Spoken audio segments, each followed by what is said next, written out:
लोकसभा चुनाव के बाद संसद में बहस शुरू हो गई है। लोकसभा के गठन और राष्ट्रपति के अभिभाषण के बाद अब धन्यवाद प्रस्ताव पर चर्चा हो रही है। एक तरफ जहां नीट प्रश्न पत्र लीक और अग्निपथ योजना जैसे मुद्दों को विपक्ष जोरदार तरीके से उठा रहा है, तो वहीं इन सब के बीच धन्यवाद प्रस्ताव की चर्चा काफी तेज है।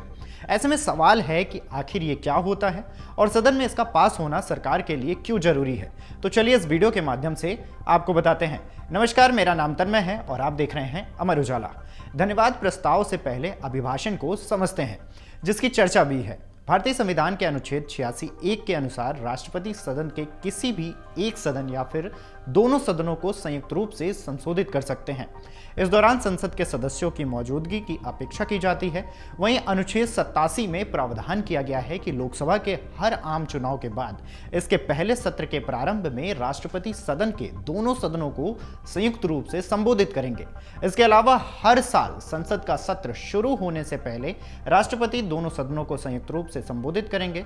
इस दौरान सदनों को सत्र बुलाने के कारणों के बारे में सूचित करेंगे और किसी भी सदन की प्रक्रिया को कंट्रोल करने वाले नियम अपने अभिभाषण में संदर्भित मामलों पर चर्चा के लिए समय का आवंटन का प्रावधान करेंगे। इस तरह के संबोधन को विशेष संबोधन भी कहा जाता है और सभी सांसद शपथ ग्रहण करने के बाद स्पीकर चुन लेते हैं, तो राष्ट्रपति सदन के दोनों सदनों को संयुक्त रूप संबोधित करते हैं।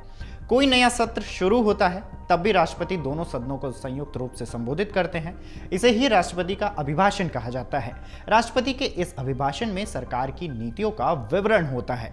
राष्ट्रपति के अभिभाषण में पिछले वर्ष के कार्यकाल के दौरान सरकार की सभी गतिविधियों और उपलब्धियों की समीक्षा शामिल होती है।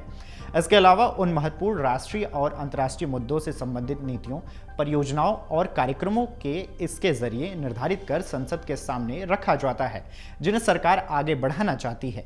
इसलिए हम कह सकते हैं राष्ट्रपति का अभिभाषण वास्तव में सरकार की नीतियों का विवरण होता है और इसलिए इसका प्रारूप सरकार द्वारा तैयार किया जाता है। अब पूरी प्रक्रिया यानी राष्ट्रपति के अभिभाषण के बाद इस बार धन्यवाद प्रस्ताव लाया जाता है।